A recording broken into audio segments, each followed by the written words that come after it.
Great to have you all here and listening into what I think is going to be a great session on a really timely and important topic. As you know, we're going to be talking about China and the Pacific Northwest, trade, and many more things with a great panel of experts. So I'm going to kick it off. But before I do, I just want to remind folks that we've got a couple of upcoming events. One, if you're a member of WICHIT, we're excited because next Thursday, we're going to be touring the Everett facility, the Boeing Everett facility. So if you haven't had an opportunity to RSVP for that, please reach out to Angela after this meeting and let her know you'd like to join us. Slots are limited, but we do have a couple of extra ones available. So highly recommend that. We are also working on another Pacific Northwest trade-related paper that will be released in the coming weeks. So stay tuned for that and you'll get more information on that one via eBlast. But with that, I just want to kick us off. So once again, thanks for being here. If you need to learn more about WICHIT so you can join our Boeing tour, reach out to Angela and she can tell you what you need to do to get connected. But I'm very excited to introduce our panel this morning. Spencer Cohen with High Peak Strategies, Yeling Tan with the University of Washington, and John Melin with Brown and Haley. And before we, so I think I'm just going to actually turn it over to them to make a couple of initial remarks, and then we'll get going into some questions. And then, as always, feel free to engage the chat if you have a question you want to ask the panelists. Jim Dessler is always there to share related information and articles that might be of interest. So let's get going. Spencer, I'm turning it over to you. Thanks, Laurie, and thanks to the Washington Council on International Trade for the opportunity to be a member and participate in this panel with some esteemed guests. I'm really excited to be joined on this. So firstly, I wanted to say thanks to the National Committee on U.S.-China Relations for supporting Yeling and I as part of this program, and specifically the Public Intellectuals Program, which we're both fellows with, which has been generously funded by the Carnegie Endowment Corporation, I should say, out of New York. So just a brief introduction. My name is Spencer Cohen. I'm principal and founder of High Peak Strategy, which is an economics and research consulting firm based in Seattle. My work involves international trade, U.S.-China relations research for a whole variety of clients, ranging from ports, from international trade organizations, from local and state governments, and from for-profit organizations. Just a brief background, I have a PhD in economic geography from the University of Washington. My background research focused on local government finance issues and state enterprise debt, local government debt in China. I also have an undergraduate degree in mathematics and history, and I've really spent a large part of my career focused on U.S.-China relations and China's economy. So I'm really happy to be here, and thanks for the invitation. Great. Yeling. Thanks very much, Laurie, and thanks. I just want to echo what Spencer said in terms of thank you to the Washington Council on International Trade. A brief introduction about myself. I'm currently an assistant professor in political science at the University of Oregon. And my research focus has really been on China and the political economy of globalization, Chinese industrial policies. My latest book, which just came out a few months ago, is called Disaggregating China Inc. And that book examines the impact of WTO entry, World Trade Organization entry, on China's policymaking processes. And what it does is really push back against the very common narrative that we might hear these days that WTO entry has been a failure. So instead, what the book does is to examine when liberalizing the reforms did take place in China and why, and when reform dynamics slowed down and the reasons behind that as well. My more recent research looks at the impact of WTO entry on trade flows amongst China's state-owned enterprises. I have another paper that examines the impact of the US-China trade war on public support for trade in China, and also another piece of research looking at the impact of the trade war on decoupling dynamics in Chinese policies. And I'm happy to discuss any of these in our ensuing conversation. So thanks very much. Thank you. John, I'm turning it over to you. Great, thank you. I'm John Melin. I'm the CEO of Brown and Haley. We make almond roca. China and Greater China is an important export market for us. Over 20% of our sales go into the China, Hong Kong, Taiwan, and Asian travel retail nexus. And most of what gets sold in Asian travel retail now, or at least pre-COVID, is to Chinese consumers. So I think about this from a very practical, boots on the ground here and boots on the ground in China from that business perspective. By way of background, Spencer, I thought I'd follow along. I'm an engineer from the University of Saskatchewan, and then an economist from Oxford University. So I actually have spent some time thinking hard about the economic policies and the implications for economic development in particular. I'm looking forward to this conversation. Very pleased to be here. You know, it's interesting when I think about long-term trade implications in the world of consumer exports and consumer imports. Obviously, policy matters a lot. Frankly, the cost of sea transportation, I think, is having a big impact. Decoupling, of course, is having impact in certain areas. COVID has had some very interesting impact, and I think potentially will have an unexpected shaping of the what I call the rapidly evolving Chinese consumer. So I look forward to us getting into the conversation. All right. Well, thank you both. Thank you all so much. And Yeling, I apologize. I think I said University of Washington. I meant University of Oregon. And John, I meant to say CEO, and I just said you're with Brown and Haley. So I'm going to start with my corrections before we jump in here. But Spencer, I'm going to go to you first. Just, I think it's worth looking back a little bit, maybe looking back 10 years and just thinking about so much has changed between the US and China over the last 10 years. And from an economic perspective, where do you think the US-China relationship appeared to be heading, if you're just to step back 10 years, the last decade, compared to kind of where it is now? Just a little bit of a look back to kind of ground us as we delve into the conversation. Sure, thanks. I think it's a great question to kick things off. So I think that going back 10 years, and I would even suggest we should look back a little bit further even to just prior to the global financial crisis. China was not, there were rumblings within the business community about market access in China, but in general, there was a belief that China was moving, trade was continuing to help China liberalize in a way that we envisioned China would move. And since then, we've seen a big change in China's economy, beginning with the growth in the state sector. So we saw beginning with China's stimulus in 2009. There was a rapid increase in the role of the state sector. A lot of that was driven by local government enterprises that were tasked with helping to promote infrastructure investments and borrow money to enact those investments on behalf of local governments. But there was a big, I think, inflection point around the global financial crisis where we began to see things change. And then you go 10 years ago with the ascent of Xi Jinping as the general secretary of the party. Again, really, there were a lot of expectations up until that point that China had moved more towards not a mirror of what we wanted or what the US idealized in terms of a liberal economic system, but a belief at least that China was moving in the right direction with a lot of warts and problems along the way. And that has really not, in the view of, I think, DC especially, that has not really borne out.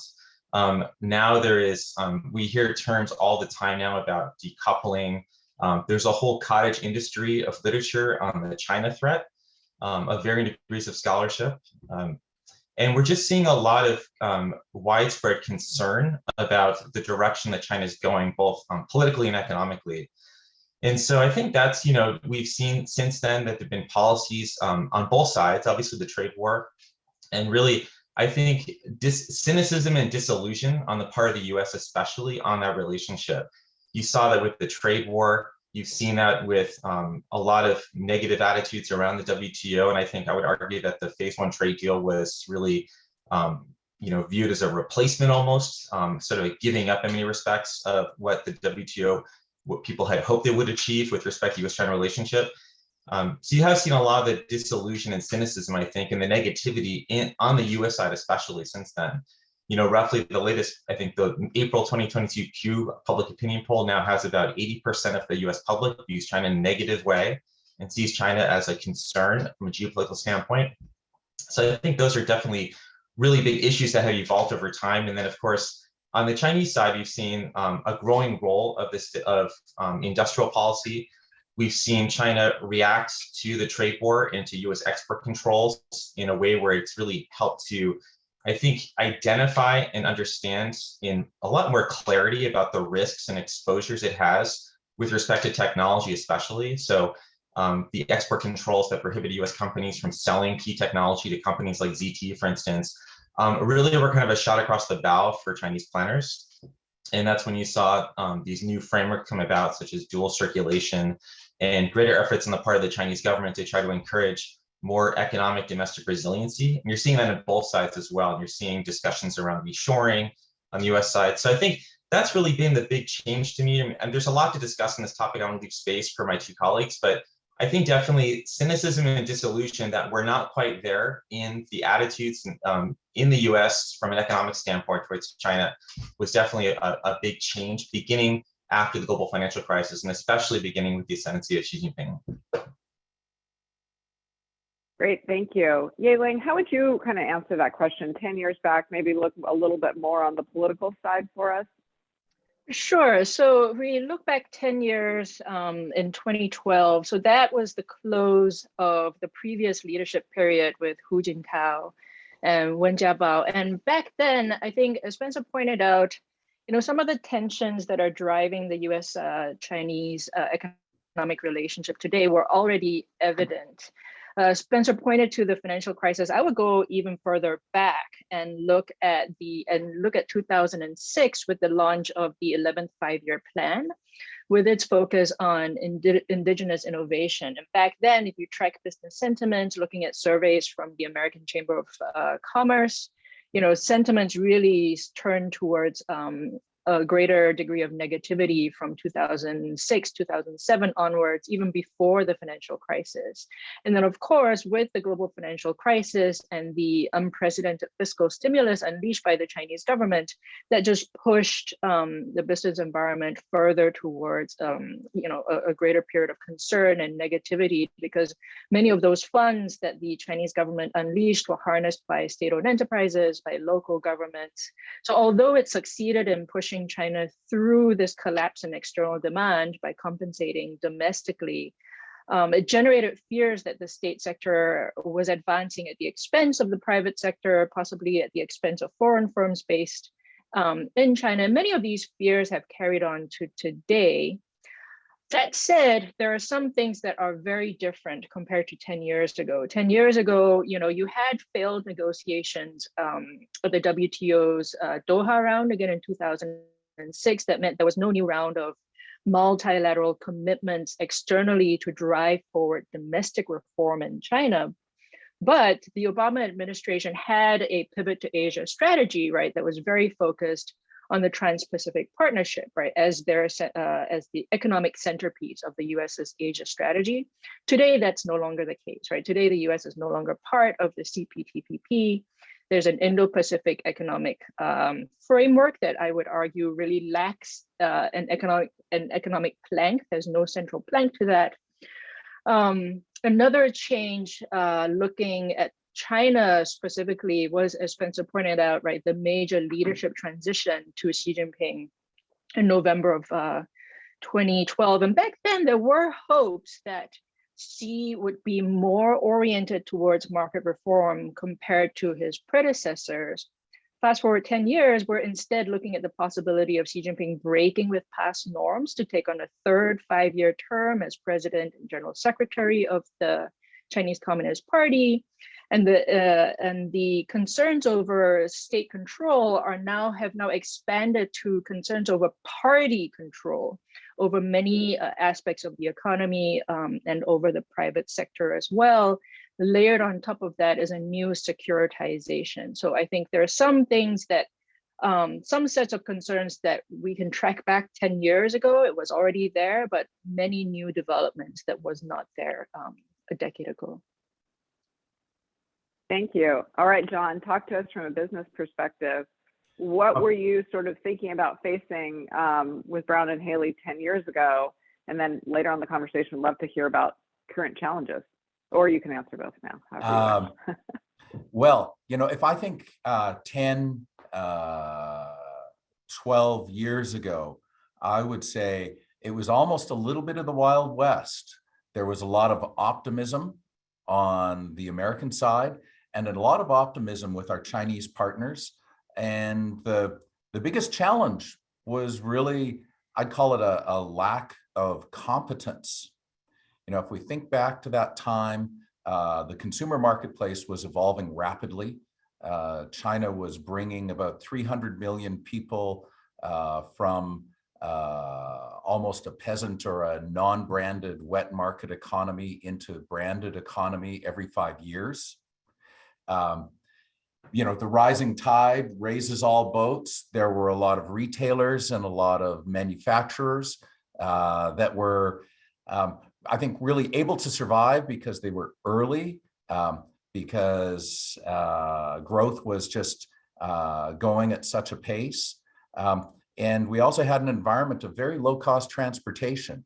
It literally cost a third as much for us to move goods between Seattle and Shanghai, or Seattle and Shenzhen, than it did to move goods from Seattle to Chicago or Seattle to Boston. So we were doing a lot of very integrated business models on both sides of the Pacific. Goods that would start here would travel to China and come back to the United States. We were expanding rapidly in different parts of China. This was pre-e-commerce, but e-commerce was coming. The hardest thing was kind of sorting the wheat from the chaff within China. It was kind of like everybody who had bought a copy of Adobe Illustrator was an advertising agency. Everybody with an email address was an importer capable of delivering national distribution. So there was a lot of sorting that had to happen. And then also a lot of adapting of products. Because the Chinese consumers' expectations were changing so rapidly, we just had a lot of adaptation going on. It was very positive, very exciting, and our Chinese partners were positive and excited as well. They were excited about developing a stronger China. They were excited about developing an independent technology base. And if I think about the contrast between that and now, I'd say, there's a lot more competence. It's easier to find. Transportation, the cost of transportation is up sixfold. And it's dramatically shifting our business models. We will bring back 10% of the number of containers from China that we brought back 2 years ago. That's a pretty dramatic shift in terms of level of trade. And that's not a temporary thing. That's at least a 4 to 6 year shift in cost of transportation. And that's affecting people on both sides of the ocean. The retaliatory tariffs, we went from 80% import duty to 38% duty and tariff coming into China. That took a lot of sacrifice on both parts. Fortunately, that has been reduced quietly. I'm not even sure how, but it has been reduced. So we're much more back on a level footing. And, in addition to duty, there's been a lot of additional government interventions in the economy. And, this coincides, Spence, with your discussion about the economy being grown through state-owned enterprises. We're seeing a lot more specific direction in the economy, whether through a state-owned enterprise or through small policies or enforcement of policies, things around the definition of exactly what is an almond and what Chinese characters can be used for almond versus almond roca. That's actually a problematic issue when all of a sudden all of our packaging is deemed to be non-compliant, and we have to adapt. So we're seeing a lot of those interventions. But I think the biggest difference right now is what I would call almost the dispiritedness of our partners and to a degree, the Chinese consumer. The dispirited started about 3 years ago, I would say, and it was kind of like the economy was just achieving a different level of maturity. And so, Shanghai went from being the place where any young person from Asia wanted to go to spend the first 5 years of their career, to maybe it was one of the options as a place to go. The opportunities weren't quite as available to individuals. The compensation was no longer significantly higher than Hong Kong. There was just a tempering of expectations. And part of that was, a lot of people were being paid a lot of money and they maybe weren't as talented and bringing as much to the party as they thought. But the second thing that's happened just very recently, and I find this fascinating, is how people aged 20 to 35 or 25 to 40 have reacted to the COVID lockdowns. These were the same people who 5 years ago were the nationalistic, xenophobic. The New York Times had a great quote from someone on Weibo talking about how China was the A student and the US wanted to copy its homework. And, we were hearing a lot of that. I can tell you, being on Zoom calls over the last 60 days, people, just like us with the same professional background are in disbelief that they've been locked in their apartments for 59 days and that they're going hungry, that they have a warehouse full of food, but they can't get dispensation from the local government to go to that warehouse and put the food on trucks and take it and distribute it because the structure isn't flexible enough to accommodate that.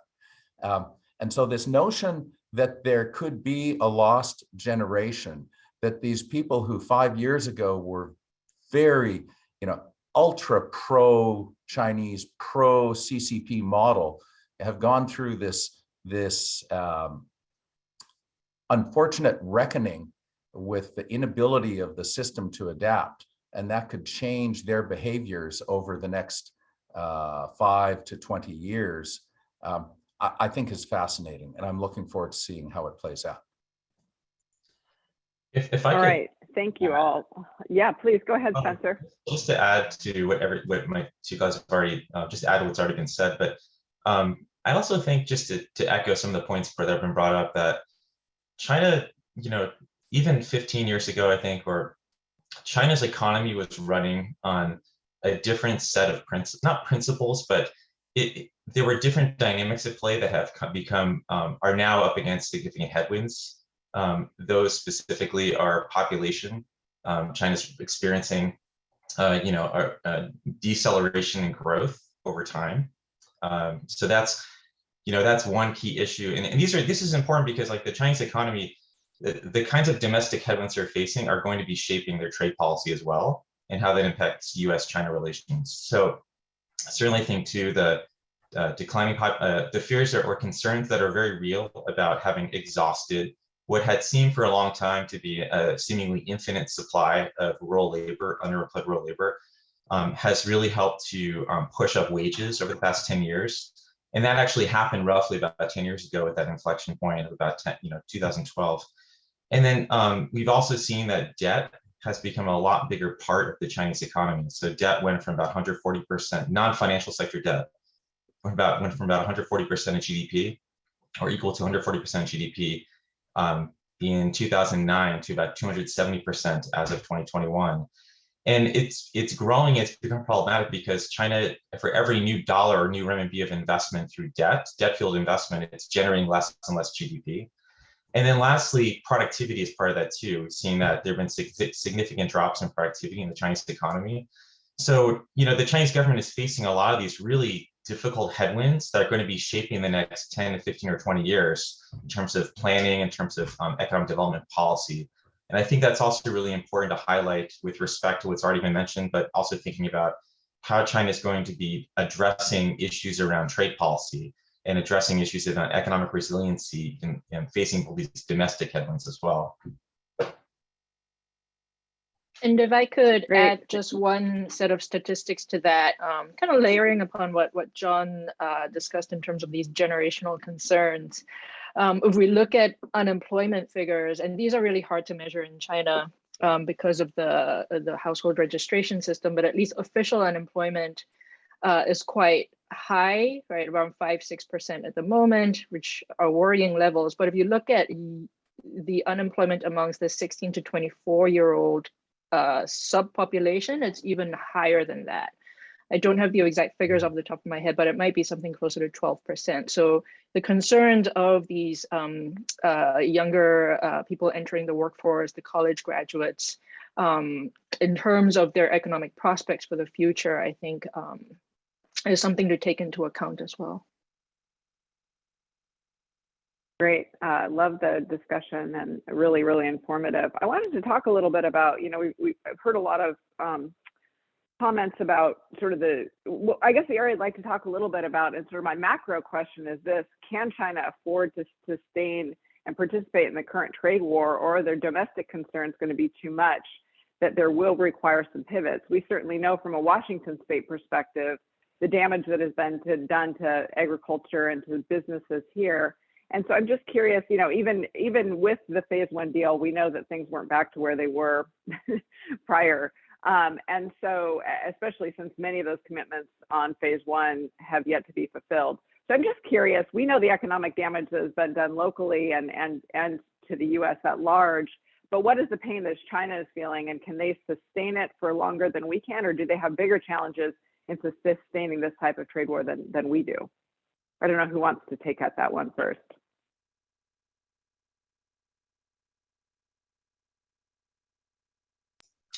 I can go first. I think my colleagues have a lot to say in this as well, but I can start things off. So, definitely, the dynamic in the trade war, right, was that one of the advantages of having for the US having a bilateral trade deficit with China was that there were more things that we could apply punitive tariffs to, or punitive tariff rates. That, of course, is sort of shooting ourselves in the foot, and we can talk about that too, I think, a little bit later on. But on the Chinese side, they definitely experienced a different kind of pain. I think that China definitely still relies heavily on the US market as a major source of exports or exports revenues. And so they certainly saw an impact to that. It's a little bit difficult to disentangle the impacts of the trade war per se. China still seemed to grow at a fairly strong rate just prior to the pandemic. But I think that the bigger concerns are not just the trade war, but the broader set of US policies that China perceives to be used to economically at least contain China. And those are, again, I mentioned before about, US export controls and other forms of prohibitions on and sanctions on Chinese technology companies specifically. And I think that that's really, and not just the US, but the way the US has been able to really galvanize support in alignment with other players, other parties, whether it's Canada, whether it's the EU to some degree. And I think that's that's their bigger concern, is that fear of containment. And it really, as I mentioned, was sort of a shot across the bow for them to really think more strategically and holistically about how they can make their economy much more resilient in the face of these kind of sort of perceived to be punitive measures by the US.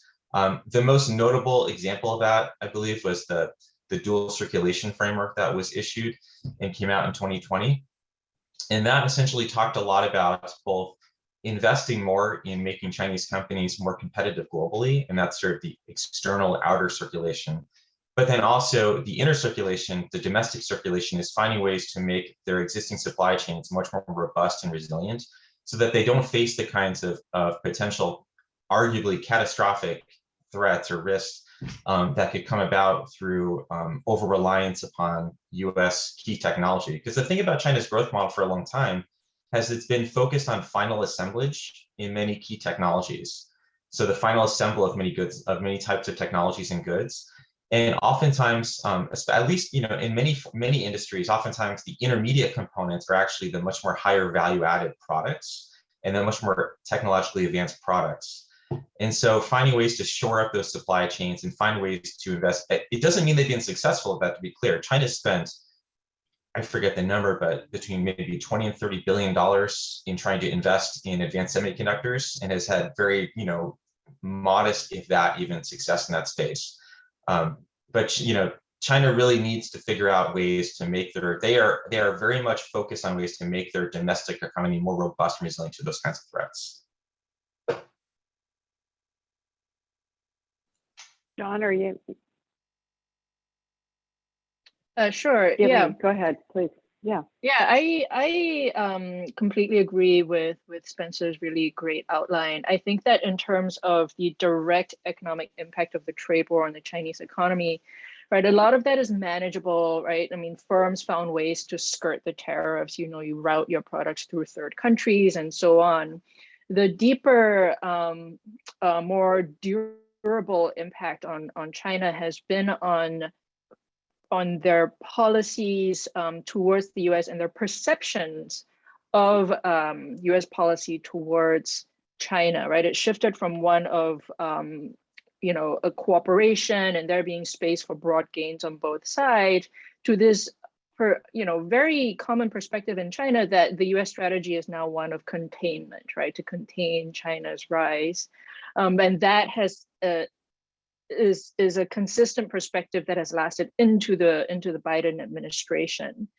A lot of that comes not purely from the trade war, but much more from the export controls placed on ZTE and Huawei and the technology export restrictions, right? That really was, if you read, one of my research projects right now is looking through media articles related to science and technology. And what we see is that, with each wave of export of technology restrictions, you see in Chinese official media, right, much more discussion in terms of science and technology around issues of being choke point, the fact that it's been a wake-up call to the Chinese system, right? So it reflects this whole period of the Chinese government and government related research institutions and so on, rethinking what the external environment is for China. Is it a source of growth or is it a source of vulnerability, right? And that balance really shifted with the technology restrictions. So, and that leads us back to this whole dual circulation strategy that Spencer pointed out earlier, right? So on the one hand, China is doubling down on globalization in many ways, right? It's continued to push for greater trade ties with countries outside of the United States. It's pushed for the launch and implementation of the RCEP, the Regional Comprehensive Economic Partnership. It's applied to join the CPTPP. So it's not turning away from globalization, but it's very carefully building in the resilience when it comes to these critical technologies. John, what about you? I think the framework that Spencer and Yeling have laid out is really helpful to think about. If we take trade war and we separate that into a tariff war and then export controls and policies, I'm not sure that the tariff war has really had much of a negative impact on China. We like to say who's won the trade war, and all I can really say is I think we've kind of lost the tariff war, because the Chinese manufacturers have the American market, they have the domestic market, and they have the rest of the world. And while we were taking our sabbatical from world leadership for several years, the Chinese were not. They're developing export markets throughout Southeast Asia, throughout Africa, throughout the Middle East, parts of the world that we just don't spend as much time thinking about. And they're also continuing to export to the United States. I think the export controls and the policies that Yeling and Spencer have talked about that are creating this sense of an American desire for containment. I think that has been daunting for China. And I think there's a third thing, which is the feistiness and combativeness of Trump, in particular in his early period when he was in power and when he was running for president, gave permission to China to be feisty and combative. It's kind of it's almost a contradiction where as a person and as a character, a lot of my colleagues, and quite surprised me, they quite liked Trump. They loved his outspokenness. These are Chinese colleagues. They loved his outspokenness, his willingness to just fight for America. And I think part of it was because it gave permission for China to behave in the same way. And so instead of being contained, constrained, subdued, moderated through diplomacy and through open trade, it was now acceptable to pound the table.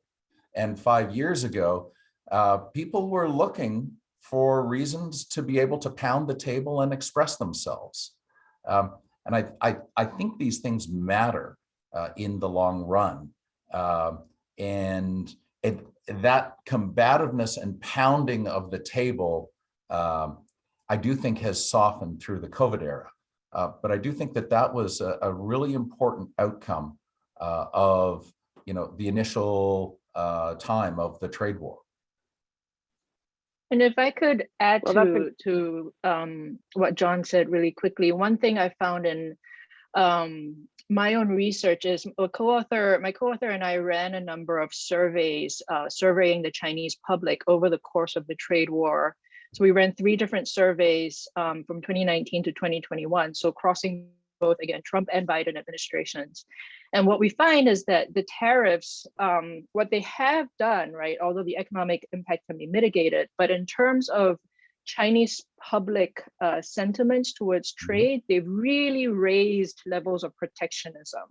And what we find in our measurements that the Chinese public is no longer, is not only more protectionist towards the United States, their support for protectionism writ large, right? So as a general trade strategy, right, are tariffs more legitimate? That has been raised as well across the board. And we find that consistently across 3 surveys from 2019 to 2021. So that's another thing, right? The public now sees protectionism and tariffs as legitimate, right? The United States does it, so we can do it too. Yeling, in those surveys, did you pick up concerns for goods coming from any particular part of the world, or was it just a general acceptance of tariffs and mercantilism? It was a little bit of both. So we found definitely that there was a desire to retaliate against the United States specifically. We didn't ask about specific goods, but just general desire to retaliate. What we found, though, is that that desire to retaliate against the US could not account for the full shift towards protectionism. Much more of it seemed to be a generalized sentiment towards, supporting the use of tariffs. Thank you. I think that's a great sort of segue into my next question. John, I'm going to be borrowing your sabbatical from leadership comment a bit. I think that was well said. So we've talked a little bit of some of China's challenges, but looking from a U.S. perspective, U.S. on trade, starting, of course, with the withdrawal from the TPP, which in some ways the RCEP appeared to be on life support and has now been reinvigorated. We've noticed, obviously, the CTPP has new life, but all without the United States. And really this walk back from international engagement, a walk back from helping to write the rules of the road for international trade, globalization, and engagement. So I'm just curious to get each of your perspectives on what it means, either micro or macro, from a U.S. perspective as it relates to the economy, as it relates to policy and politics, as it relates to business. Spencer, do you want to start? Yeah, sure. So um, I think the TPP withdrawal was, that's the question, correct? Is about the TPP withdrawal. I think it was tragic in some ways, to be honest.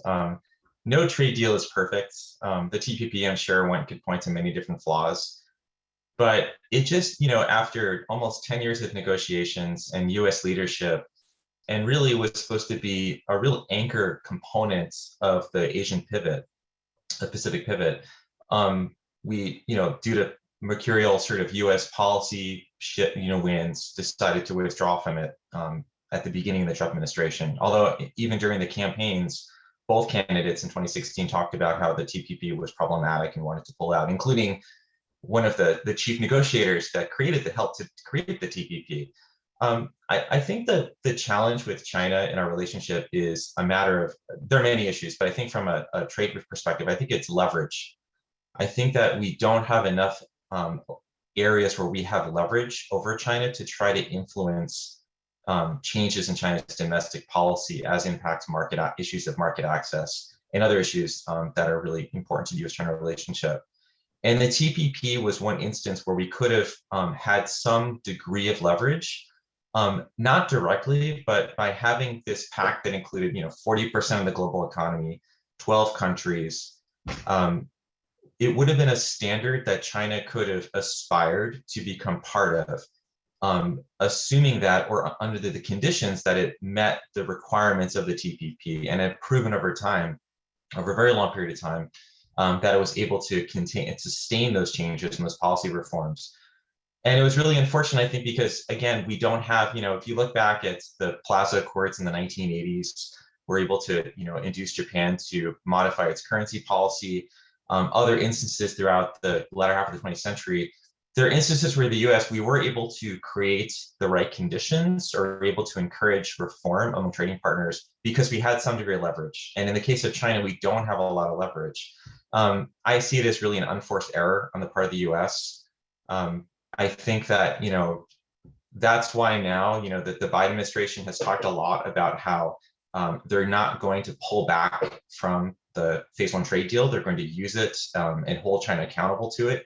I think the phase one trade deal in and of itself is highly problematic for a lot of reasons that I'm sure we can talk about as well, having to do with a bilateral deal versus a multilateral deal and a lot of other issues related to that. But again, I feel like we're grasping for some degree of leverage right now. And that's part of the reason why the administration is unwilling to pull back or retreat from the phase one deal and hold China accountable, because we don't have leverage. And I think the TPP was one instance where we could have had some leverage that we were basically, through an unforced error, decide to relinquish. So. Yeling, John? From a very practical perspective, I remember having a conversation with the owner of our importer in Thailand, who said, this is very simple. We're a small country. Do we want the United States to set the trade rules that our country abides by and our region, or do we want China to do it?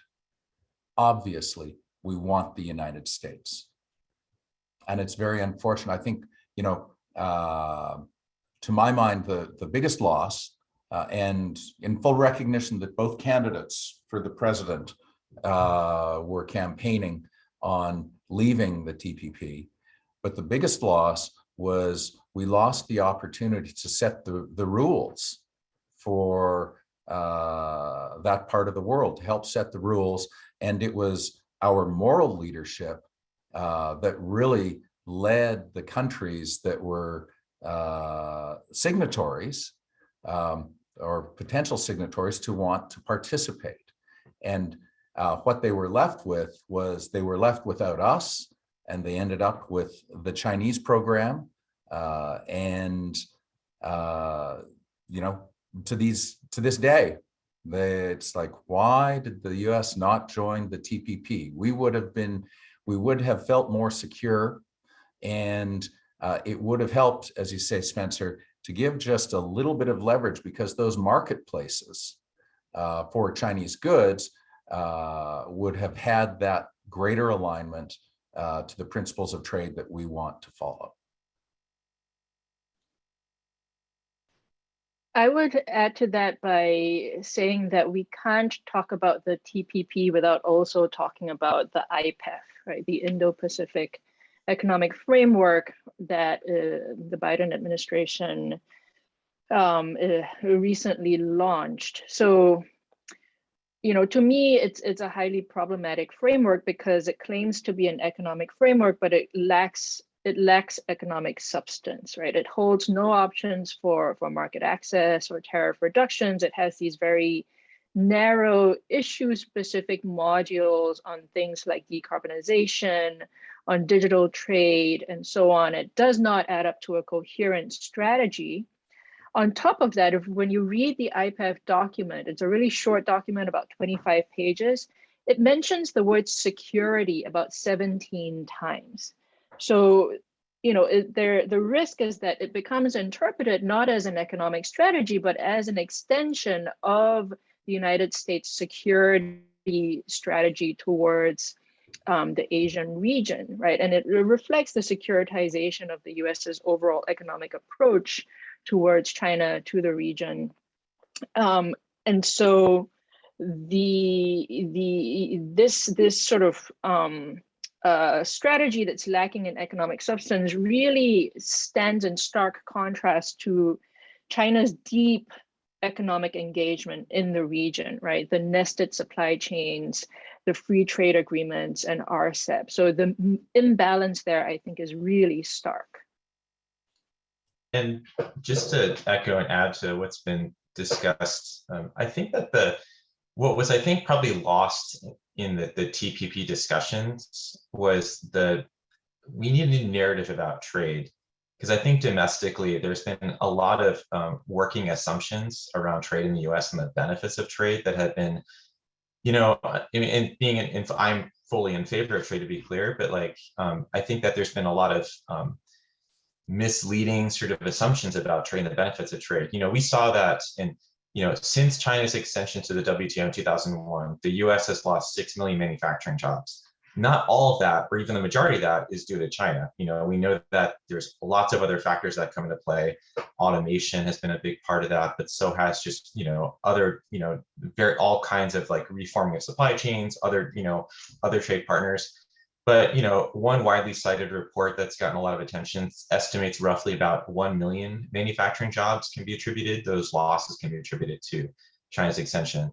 So I think that there's a lot of, going back even to, George H.W. Bush talked a lot about how this notion of the inevitability of liberalism and trade, that more trade is going to lead to more liberalization of political systems. And that's not borne through, that's not proven to be correct. So I think we need to also, one of the failings of TPP was the working assumptions, I think, domestically as well, where it became politically beneficial for politicians to pull away from the TPP and to really, react, I think, against some of those trends that were happening. And again, not all of it is attributable to our relationship to China, or not even most of it, but I think there's a lot of working assumptions that were proven to be, at least, if not entirely incorrect, at least, flawed. So.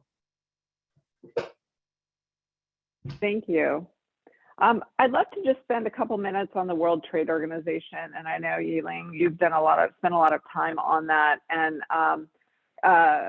we'd just be curious to take a deeper dive and talk through some of the issues there. I think from a broad U.S. stakeholder perspective, there's been a lot of skepticism around the fairness of the dealings or of the rulings and whatnot, and with the slowness with which it moves. And so I'm just curious, can you kind of tee off this conversation and tell us more about some of your work and some of the observations that you've seen? It will certainly help inform us as we go forward and think about ways to talk about WTO and talk about globalization. Sure. So this was WTO accession in 2001 was a major turning point for the international trading system, and also for the Chinese economy, right? So China, when it signed on and joined the WTO, it signed on to a very comprehensive protocol of accession with detailed commitments of the types of institutional reforms and market liberalizations that it was going to implement with its membership into the WTO. by and large, China implemented, right, the vast majority of these commitments. And in fact, if you look at the period between 2001 to 2004, right, that was the period in which the Chinese government completely overhauled many of its laws and policies to bring their economic governance in line with international standards, in line with their WTO commitments. New institutions were established, right, to strengthen the ability of businesses to operate in China, to improve the rule of law, right, so that there's much more predictability within the system, to harmonize their standards, policies, and so on. So there was a massive amount of institutional reform that occurred. And I would argue that China today, right, in the absence of China having joined the WTO, right, the Chinese economy would not look the same as it is today, right? It is vastly easier to do business in China today compared to the 1990s. So the narrative out there that the WTO failed to transform China, I think is too simplistic, right? A lot of change did occur in the dispute resolution cases, right, where China lost by and large in the vast majority of cases. It rectified its laws and policies to come into conformity with the panel rulings. The problem is that the momentum for market liberalization and to institutionalize a lot of these changes slowed down over time, right? This is partly to do with domestic politics, but also partly to do with the stagnation and the inability at the WTO itself amongst the member economies to push forward a new round of liberalization, right? I mentioned the failure of the Doha round in 2006. The protocol of accession was never meant to be an agreement that would last 20 years, right? It was an agreement that would last maybe 5 or 6 years. And the expectation was that there would be another round of negotiations at the WTO, and that would provide another set of external leverage for domestic policymakers to kind of keep the momentum going. So I think we should take a more balanced approach to thinking about this relationship between China and the WTO. There was a lot of change that was instituted by WTO entry.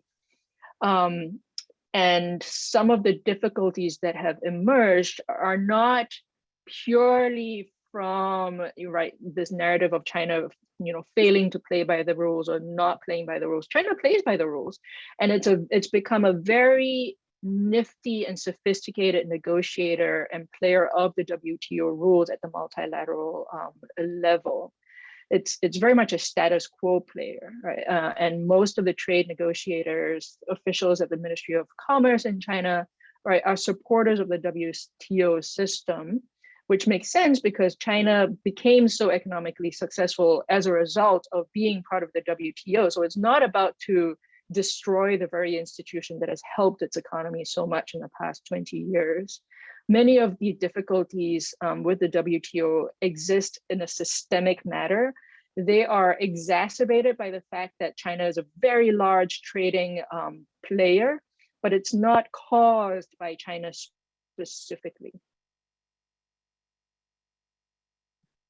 Spencer, what would you add on the WTO front from your vantage point? Yeling's the true expert, so I concur with everything she said. I would just say, that China has certainly, China has definitely benefited enormously, I think, from the WTO, and I do agree that there's been a misguided narrative, per Yeling's point, about how China failed to meet the requirements of WTO. I am curious, so beginning 2001, so since 2001, since China's extension in late 2001, China has seen their exports grow 900%, and their economy in real terms has quadrupled in size. China certainly benefited from participation in joining the WTO.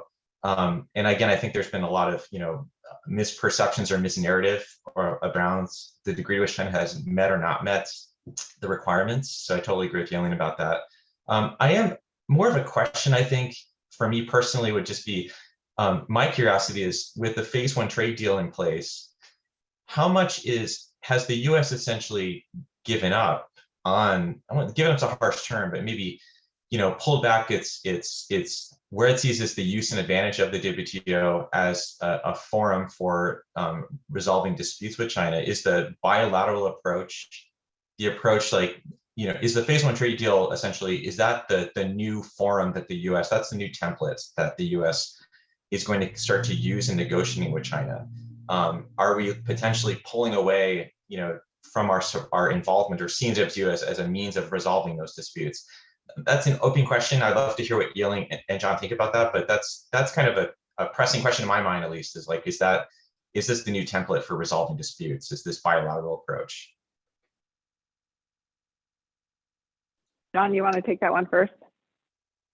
Oh, well, I'm sorry to disappoint you, Spencer, but you probably wouldn't be interested in what I have to add on that. I'm enjoying learning from Yeling and yourself. So Yeling, maybe you've got some comments there. Yeah, so I would say that if we look at the global trading system, right, it's really splintered into three different components or three different organizing principles.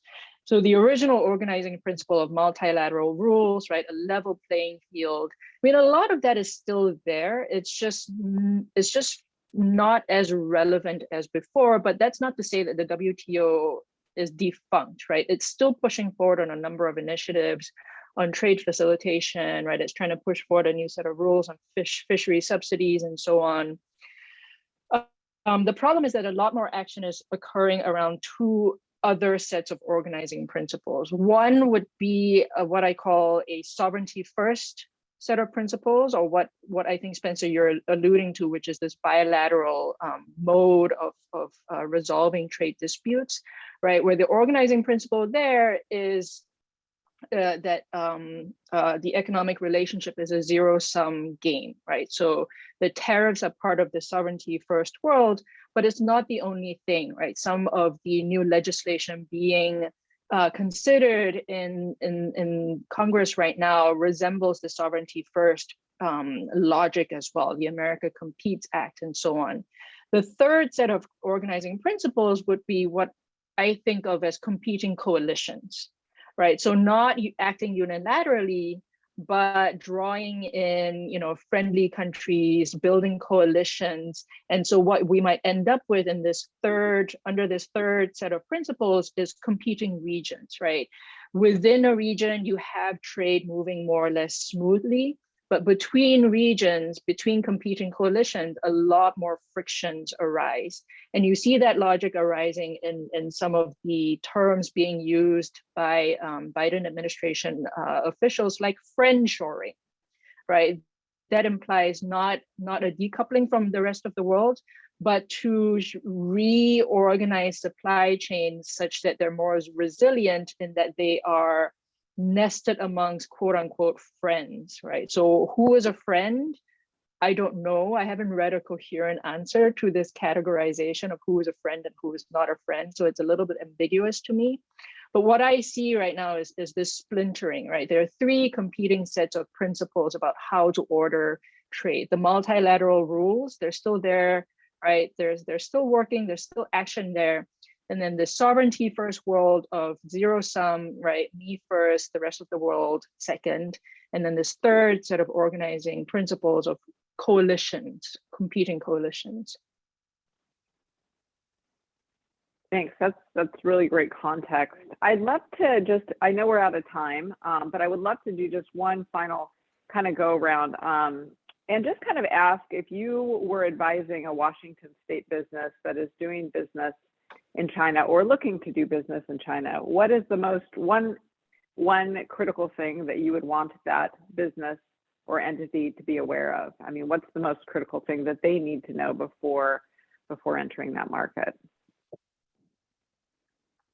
From either a strategic perspective, from a strategic perspective, or just something to have situational awareness of, given all the changes that we've seen over the past 5 years that have changed the way of doing business. John, can I kick that one to you to start? Yeah, I'll happily start. There are two things that I'd advise. The first thing is to be really clear on what the strategic advantage is. I believe China the growth in China has matured now to the point where it's not just a question of get in there because it's a big market. I think it's really important that a business be very clear on what its advantage is. And if there isn't an advantage, it's going to be tough. It's very similar, I'll tell you, to the United States confection market, which is the largest confection market in the world. And European confectioners, small, high quality European confectioners, are always wondering how they can get into the US market. And the fact of the matter is, if they don't have a strategic advantage, if they don't have some competitive position that's going to let them compete in this vast and mature market, it will be very difficult. And I think the marketplaces in general in China have become much more mature and much more competitive. And then the second piece of advice I would have is to find a very trustworthy, insightful partner. And this doesn't even necessarily need to mean a full business. It can be an individual. We've spent a lot of time cultivating certain individuals, and as they've left one business and gone to the other, they may not even be involved in our business. We make a point of staying very, very close to them because it's just too difficult from the United States to truly understand what's going on with consumers and what's going on with regulation and supply chains at the formal national level, how that's applied at the city level, and then very specifically when it comes to specific business partners. I'm astounded. We have American assumptions of how business will be conducted, and the reality can be very different in both positive and negative ways. And so having that trusted partner who can provide those insights is really important.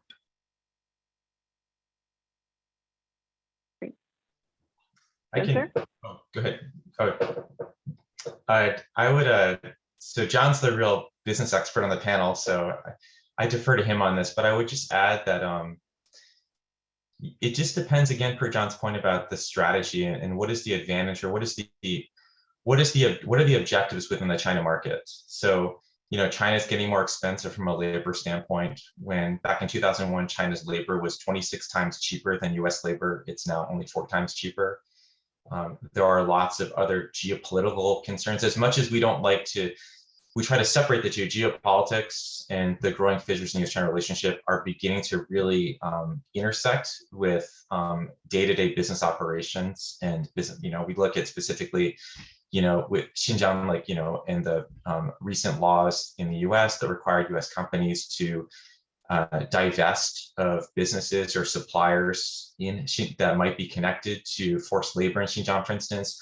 There are a lot of onerous expenses and costs that more and more US businesses are going to have to bear or might have to bear that intersect with these broader issues of US-China relations that don't even relate to economics per se, but relate to that broader, you know, whether it's human rights or geopolitical concerns. So thinking about supply chains, doing supply chain mapping to understand where are there advantages to being in China versus not, and maybe where are there opportunities, given the climate right now, to, as Yeling mentioned, about this notion of friendshoring, wherever those friends might be, but to think about what are areas that are more amenable or you know, safe harbors in the growing sort of tensions in the US-China relationship, but at the same time recognize that China is going to continue to grow. It's going to continue to be an opportunity and a major market and source of growth globally and for US companies for many, many decades. So just trying to, you know, take stock of these different sort of competing factors. I would just add, and this is just drawing from my time interviewing foreign businesses in China, is that I think what John said about finding a trusted partner or finding a set of trusted interlocutors to help you make sense of the Chinese system is so important. It's always been important. It remains highly, highly critical for any foreign business to be successful. Especially in a day and age where you see China's central government being a lot more activist in terms of the regulations that are being rolled out, right? What are the implications of the data security law, the cybersecurity law, the national security law? It's very dangerous to take these regulations at face value because there's a big gap between what these regulations say on paper and the way that they're interpreted and implemented on the ground. And that also varies a lot across localities, depending on which city you're nested in. And to make sense of the complex interplay between official regulations and the implementation on the ground, you need people who are very savvy, who understand the Chinese system, who can help you make the right connections, who can facilitate the necessary conversations. Because there are still market opportunities. Many of the local governments remain very friendly towards foreign businesses. So navigating that complex environment, right? You need not just one trusted partner, but a whole set of interlocutors. Wow, thank you. This was excellent. I think we all learned so much from you guys. Really appreciate you doing a deep dive with us, thinking through some of these really complex issues that seem to be getting more and more complex by the day. So grateful for your time. Look forward to continuing the dialogue, and we hope to see you all very soon at our next event. Have a great rest of the day, everyone. And thank you to our panelists. Have a good one.